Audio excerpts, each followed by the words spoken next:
because I started this organization based on my experiences. Right. Part of that experience was growing up in Trinidad and watching my father brutally attack my mother in front of us, our five siblings. And sometimes he would bring the attacks out on to the front of our house, the side of our house. He would beat her on the street.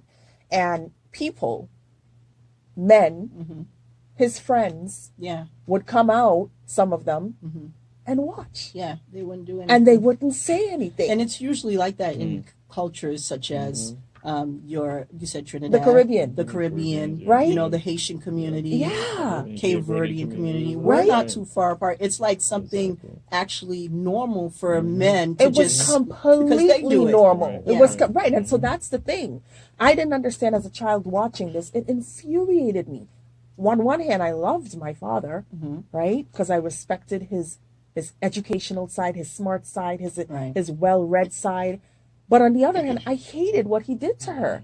And I couldn't understand why the people on the block, the guys on the block that also respected him and knew my mother and loved her, why they weren't doing anything. It was many years later, as you just mentioned, that I understood that they couldn't call him out because they were doing the same thing in their house. Who are you to tell me what to do in my house when you're doing the same thing? I pay the bills. Right. So the bystander approach, I didn't quite understand what that looked like till I got into doing this work. So it's really important for me to have people understand that even though you are not involved, it can be, that's not my business. Right.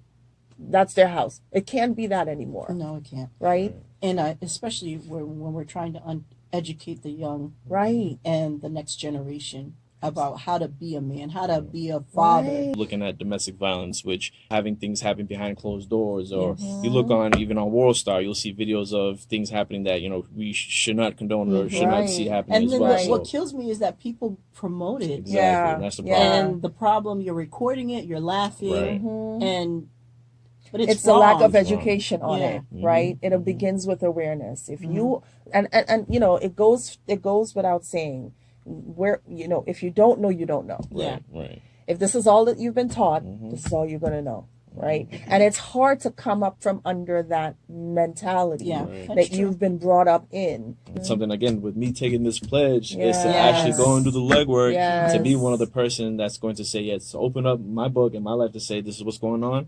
This is what I'm doing to find out, how to solve it. To be part of the solution. Exactly. And so time society makes you feel that it's a women's issue. It's a woman's issue. Right. Black men are very, black men, they're very violent, and they're the perpetrators. But to kind of switch and change that and see a lot of men taking a pledge to stop domestic violence, it's important to see that. And I commend you because I think this is the first time I'm ever hearing, make a pledge. Right, about the White Ribbon Campaign. And that's what it was for me, Tamisha, is getting this info into our communities. Yeah. When I first learned about the White Ribbon Campaign, I certainly didn't know about it.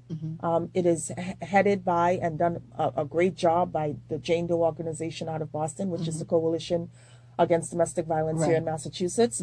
And they do a wonderful job, but like I said at the time. So that's why this year each year we chose what's called a White Ribbon Night ambassador, a man that we feel has used their voice throughout the years. This isn't just Johnny come lately. This is somebody that has used their voice either through their dollars to support programs that advocate against domestic violence, someone that has volunteered their time, someone that has been part of the initiatives that we host, someone that has referred victims our way that are looking for help, someone that is really engaged on the issue of domestic violence as a man.